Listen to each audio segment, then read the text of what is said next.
by the time the cherry blossoms had vanished from the trees near Japan's naval headquarters in Tokyo. Admiral Isoroku Yamamoto sat quietly, studying a map spread across his large wooden desk. It was early May 1942, and Japan's power across the Pacific had reached its peak. Pearl Harbor was in ruins. The Philippines had been taken.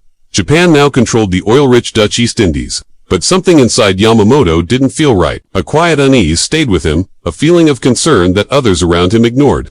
"Admiral, the American Navy is finished," said Rear Admiral Reno Kusaka with complete confidence.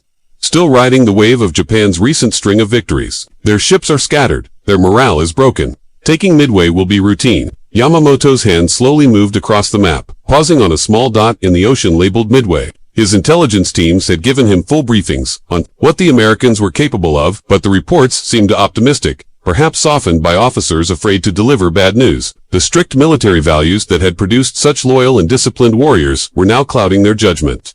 Captain Minoru Genda, who had helped mastermind the Pearl Harbor attack, shifted uneasily in his seat. He had been one of the few warning voices, raising concerns about America's ability to recover quickly and build more ships. "Sir, we've seen some unusual movement around Hawaii.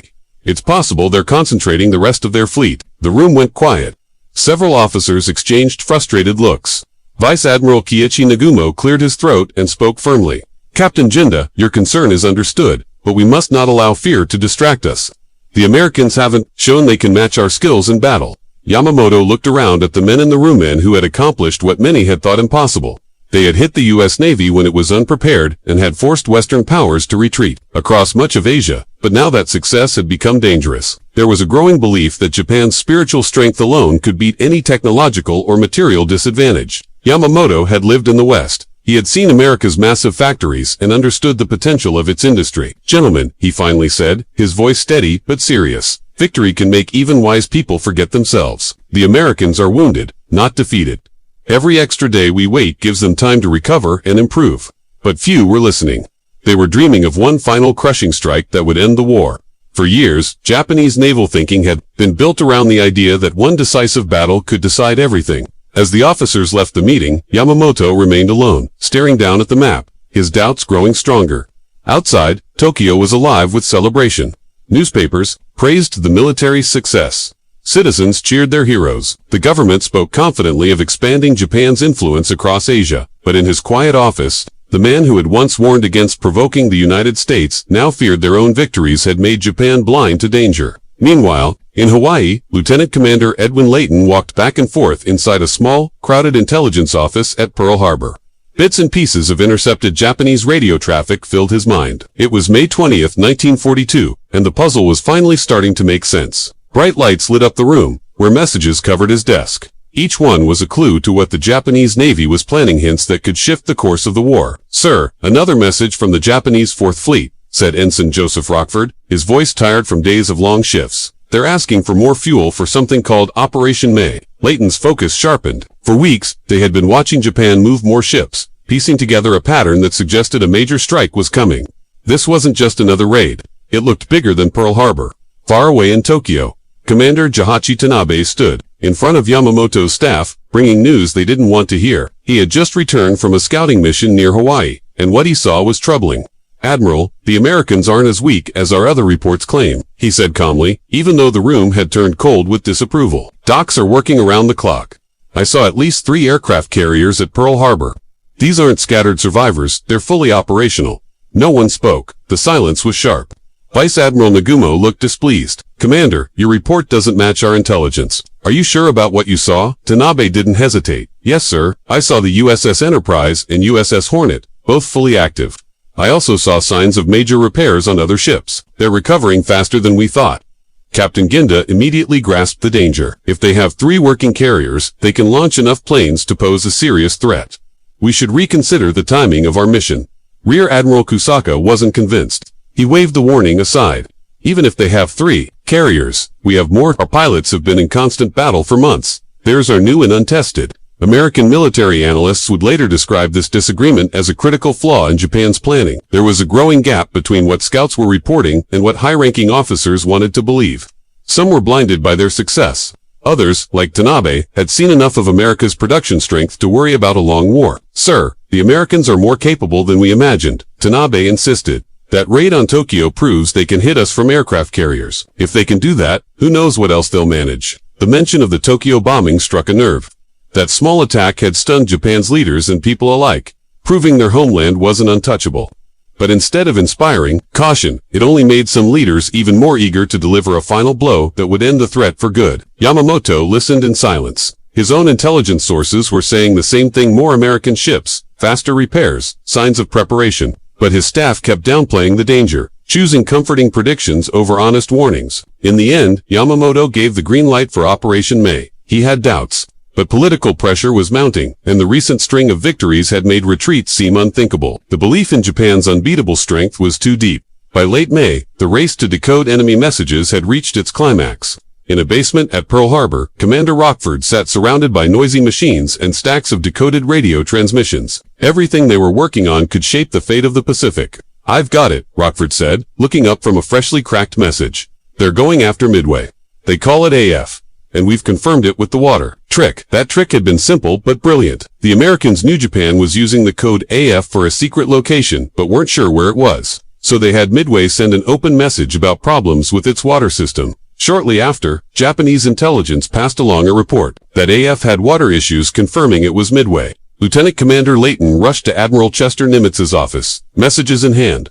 "Sir, we know exactly where they're going, when, and what they're bringing. It's Midway. The attack is set for early June." Nimitz, known for his calm focus, looked through the papers. "Are you certain?" "Yes, sir. I'd bet my entire career on it." Layton said, "They're sending everything. For carriers, 2 light carriers, 7 battleships, and hundreds of planes. They want to capture Midway and use it to launch more attacks toward Hawaii." While American codebreakers were celebrating their discovery, Japan's communication system had suffered a major failure. The U.S. had cracked part of Japan's main naval code, JN-25. Even though they only understood about 10 to 15% of the messages. It was enough to figure out Japan's general strategy. Captain Katsumi Mitsunari, in charge of Japan's naval communications, had been warning his superiors for months. "Admiral, we've noticed odd patterns in American ship movements. It's as if they know what we're planning." But just like before, his warnings were ignored. Many officers simply couldn't believe that American codebreakers were smart enough to read their encrypted messages. Intelligence experts would later mark this as the turning point. U.S. cryptographers had gained a clear edge, while some Japanese scouts were accurately describing America's strength. Japanese battle plans were being read in real time by the enemy they hoped to surprise. American intelligence now had the full picture. They knew who was leading each Japanese group. They knew Nagumo would be commanding the carrier fleet. Kondo would lead the invasion force, and Yamamoto would follow with the main ships. "They're going to fake an attack on the Aleutians to draw us north," Rockford reported. "But the real strike is coming at Midway from the northwest. They think we won't see it coming." But they were wrong. The U.S. Navy was ready and waiting. As May came to an end, both sides prepared for what would become one of the most important naval battles in history. The Japanese, confident and eager for another easy win, were sailing straight into a trap. The Americans, guided by critical intelligence and commanders who understood what was at stake, were ready for a fight that would shape the future of the war. On the morning of June 2, 1942, the skies over the Pacific were clear and calm. Admiral Nagumo stood on the deck of the aircraft carrier, Akagi, watching his powerful fleet cut through the ocean. The same force that had attacked Pearl Harbor was now heading for Midway for big carriers. 2 battleships, cruisers, and destroyers, moving in perfect formation. Behind him, the flight deck buzzed with activity as crews prepared the fighter, planes and bombers, for the attack that was supposed to bring another victory. The Japanese pilots, hardened by battles at Pearl Harbor, Wake Island, and the East Indies, carried themselves with calm assurance. They had never faced real defeat, and the rising sun painted on their planes symbolized both pride and experience. Every aircraft they flew was a symbol of their nation's advanced design and their own flying skill. "Admiral, the weather looks good," said Captain Tajiro Aoki, the officer in charge of the "Winds will be ideal for flight operations tomorrow." Nagumo gave a small nod, but his face stayed tense. Despite their powerful fleet, something kept bothering him. The intelligence they'd received was unclear. Their scout planes had trouble due to rough weather, and strangely, the Americans hadn't reacted much to the distraction attack on the Aleutians. He couldn't say what was wrong, but he sensed something wasn't right. 300 miles away, Admiral Frank Jack Fletcher stood aboard the USS Yorktown. His face, marked by years at sea, showed a calm but serious focus. His force was much smaller than Japan's only 3 carriers, 7 cruisers, and 15 destroyers, but he had one key advantage. He knew where the Japanese were headed. Admiral, latest update from Pearl Harbor, reported his communications. Officer, the Japanese are still on their original course. They'll likely reach the launch area around 4 a.m. tomorrow. Fletcher looked over the tactical map, calculating times, distances, and attack strategies. The American fleet had positioned itself northeast of Midway, perfectly placed to ambush the Japanese when they moved in. It was a bold move. If their intelligence was wrong, or if the Japanese had spotted them, things could go very badly. On the USS Enterprise, Rear Admiral Raymond Spruance gathered his air commanders for a final meeting. Just a few days earlier, he'd taken over the carrier group after Admiral William Halsey had been hospitalized. Spruance had never led a carrier in combat, but now, the fate of the Pacific could rest on his decisions. "Gentlemen, we know they're coming," he said calmly. "They think they'll catch us off guard, but they'll be the ones surprised. Once they launch their attack on Midway, their carriers will be open to counterattack. That's when we hit them." According to later reviews by the U.S. Naval War College, the way the Americans gathered all their air power was a major turning point in the war. The difference between the two navies was striking. The Japanese came in like champions. Their ships were spotless, their crews highly skilled, and everything about their training and equipment gave them confidence. Every report they had told them the Americans would barely fight back. Their pilots were the best of the best, and their tactics had won every battle since Pearl Harbor. The Americans, on the other hand, came in with gritty determination. They were fighting to protect their country. The Yorktown had been rushed back into action after heavy damage at Coral Sea. Many of the pilots were new, pushed quickly through training to fill the ranks. Their planes were usually slower and less maneuverable than the Japanese ones. But they had one huge advantage: they already knew the Japanese plan. The trap the Japanese had set was now being used against them. The Americans had guessed every move, and nothing was left to chance. As June 2nd came to a close, both fleets prepared for battle. Japanese pilots wrote letters to loved ones, certain they would return in victory. American crews, following tradition, studied target photos and checked their gear one last time. They knew tomorrow's fight might decide whether the U.S. would continue as a Pacific power or be pushed back to defend only its homeland. When the sun rose on June 4, 1942, Admiral Nagumo gave the command that would mark a turning point in history, launched the first wave. He ordered aboard the Akagi, just as light crept over the horizon. The decks of 4 Japanese carriers suddenly burst into motion. A total of 108 planesbombers, fighters, and torpedo aircraft treved their engines and prepared for takeoff. The roar of engines echoed across the sea. Crew members in color-coded uniforms rushed around, guiding aircraft and loading bombs. On the Hiryu, Lieutenant Commander Joichi Tominaga saluted as his torpedo plane was lined up for launch. A veteran of many battles since Pearl Harbor, he was fully confident. "For the Emperor," he shouted, and others repeated it across the fleet. On Midway Island, radar crews spotted the incoming Japanese planes at 5:25 a.m. Major Lofton Henderson, leading Marine Fighter Squadron 221, got the alert and told his pilots, "This is it, boys. Over 100 enemy planes incoming. We're outnumbered, but we'll hold our ground." The defenders were a mix of Marines, Navy, and Army Air Force, flying everything from reliable F-4F Wildcats to outdated F-2A Buffaloes, already proven weaker than the Japanese Zero. But what they lacked in equipment, they made up for in grit and purpose. They were fighting for survival. As the Japanese planes neared, the first American pilots rose to meet them. Captain Marion Carl led a group of Wildcats up to 25,000 feet. "Tally-ho," he called enemy planes. 2 o'clock high. The fight that followed was intense but short. The Japanese fighters, faster and more agile, quickly gained the upper hand. The Buffaloes, flown by inexperienced Marines, were outmatched. Planes were shot down one after another. Out of 26 American fighters that went up, only 10 came back. But their effort wasn't wasted. It disrupted the Japanese formation, used up valuable fuel, and gave the American fleet time to prepare a counterstrike. At 6:20 a.m., Tominaga's bombers reached Midway and began their run. Explosions rocked the island as bombs hit fuel tanks, airfields, and defenses. The attack was carefully executed and did heavy damage. Hangars burned, storage tanks exploded, and the runways were torn apart. Historians later noted that this first attack showed both the strength of Japan's carrier force and the bravery of the outnumbered Americans. Even as his planes finished their bombing run, Tominaga began to worry. The defenses were tougher than expected, and many of his planes had taken hits. As he flew above the island to assess the damage, he realized more would be needed. "Midway needs another strike," he radioed back. "Runways are damaged but not destroyed. Enemy planes still active." This message would lead to one of the most critical decisions in naval history. Nagumo had kept part of his air group ready with weapons for ship attacks, just in case American ships appeared. Now he had to choose: hit Midway again or hold off for a naval battle. He had no scouting reports as search planes had been delayed by bad weather and mechanical issues. so he didn't know where the American ships were. He was making decisions in the dark. At 6:30 a.m., Nagumo chose to rearm his reserve planes. For another land strike, change their weapons, he ordered. Torpedoes and armor-piercing bombs were swapped out for land attack explosives. It was a slow, risky process. As crews scrambled to make the changes, the American counterattack was already on its way. At 7:28 a.m., everything changed. A voice crackled over the radio from a Japanese scout plane. Enemy ships spotted 10 vessels, possibly including a carrier, bearing 10 degrees, 140 miles from Midway. The report hit the Akagi like a lightning strike.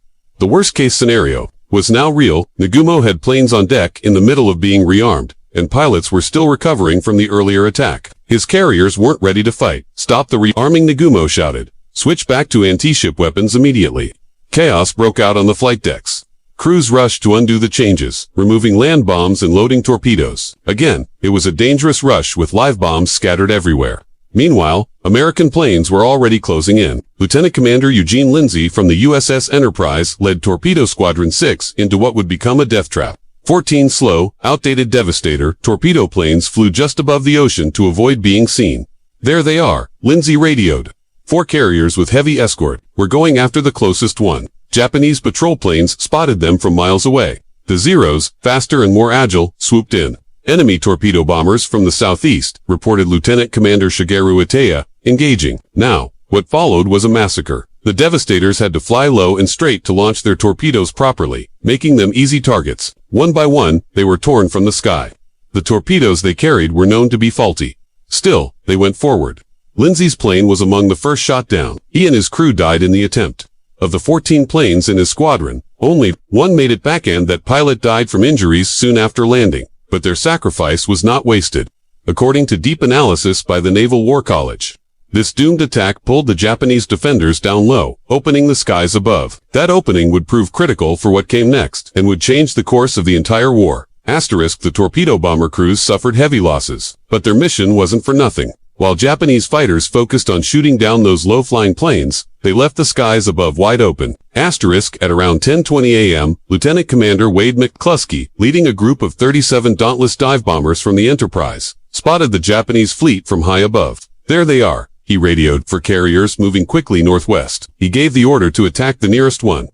The Japanese ships were caught at the worst possible moment. Their flight decks were full of planes being fueled and rearmed. Flammable gasoline and deadly bombs were scattered everywhere, and their best fighters were already busy fighting low-level battles. McCluskey focused on the Kaga and dove steeply toward the ship with his bombers, who followed him down like hawks. On the hunt, the Japanese weren't ready. Their defenses couldn't stop the attack from above. At 10:26 a.m., the first bomb tore through Kaga's deck and exploded below, setting off huge fires. The ship quickly turned into a burning wreck. At nearly the same time, dive bombers from the Yorktown, led by Lieutenant Commander Max Leslie, were targeting the Soryu. That ship was just as unprepared, with planes and explosives covering its deck. When the bombs hit, they triggered explosions that ripped the ship apart from the inside. By 10:30 a.m., 3 of Japan's 4 main carriers were destroyed. Their planes were gone, and most of their pilots were dead or dying. Years of training and combat experience were wiped out in just a few minutes. Admiral Nagumo stood frozen as he watched the fleet crumble. The same carriers that had bombed Pearl Harbor and conquered vast stretches of the Pacific were now burning ruins. The thick smoke turned the sky orange, a grim symbol of a proud navy brought low. By 11 a.m., Akagi, his flagship, was too damaged to save, and he had to move to the cruiser. Captain Aoki reported the obvious. Kaga and Soryu were gone. Akagi was finished, and only the Hiryu remained. That last carrier, which had stayed apart from the others, was under the command of Rear Admiral Taman Yamaguchi. He refused to give up. Get the planes ready to launch, he ordered. He wanted to strike back before the Americans could regroup. At 11:30 a.m., Hiryu sent out 18 dive bombers and 6 Zero fighters toward the last reported location of the American ships. These pilots were some of Japan's best, veterans of many battles since Pearl Harbor, but they were flying into a trap set by an enemy that was now fully alert and waiting.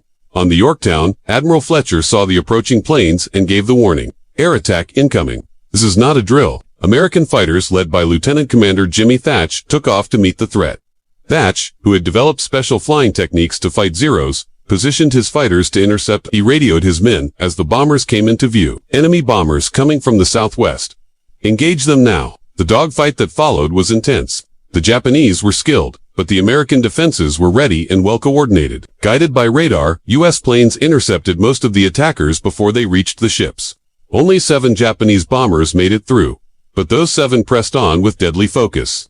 The Yorktown was hit 3 times. Fires broke out and power was lost. With the ship badly damaged and starting to tip, the captain ordered everyone to abandon it. Even though the Japanese position was falling apart. The skill and bravery of their pilots in this final attack were undeniable. According to naval historians, this attack showed just how capable these airmen were, even when everything else was falling apart. Encouraged by the damage done to Yorktown, Admiral Yamaguchi started planning a second strike. But his plans were cut short. Late that afternoon, dive bombers from the Enterprise and Hornet arrived above Haryu. They struck with deadly precision. Bombs hit the flight deck, setting off fires that quickly spread. By the time the sun set on June 4th, Haryu 2 was lost. 4 Japanese carriers had been sunk. Over 300 planes were destroyed. Many of Japan's finest pilots were dead. In one single day, Japan had lost the heart of its naval aviation power. Admiral Yamamoto, observing from a command ship far away, was devastated by the news. The mastermind behind Pearl Harbor now saw clearly how badly things had turned. "We underestimated them," he reported. "This is a major defeat." The Battle of Midway had ended Japan's string of victories and marked the beginning of its long, slow retreat that would eventually end with the dropping of atomic bombs and surrender. Warnings about American strength and determination, ignored by many Japanese leaders, had all come true. As survivors were pulled from the oily waters, it became obvious that arrogance and overconfidence had led to this disaster. The belief that America was weak had proven dangerously false. The war in the Pacific would continue for years, but the tide had clearly turned. The United States had shown it could not only defend itself but strike back hard. The image of Japanese invincibility was gone. Any hope for a single battle that would force America to give up was lost forever. As Admiral Nagumo sailed home with the broken remains of his fleet, he carried the bitter truth that the warnings had been right. The American giant had indeed awakened, and its fury would be worse than anything they had imagined. The Battle of Midway was more than just a clash of ships and planes. It was a turning point in history. In just one day, Japan's naval dominance was shattered, and the myth of its unstoppable power was broken. This battle showed the world that superior intelligence, determination, and the courage to act in the face of overwhelming odds could change the course of a war. It also revealed the dangers of arrogance and the cost of ignoring hard truths. For Japan, Midway marked the beginning of a long, painful retreat. For the United States, it was proof that resilience and innovation could overcome even the strongest enemy. In the vast ocean where so many lives were lost, Midway became the moment when the tide of the Pacific war began to flow in a new direction, one that would ultimately reshape the future of the world.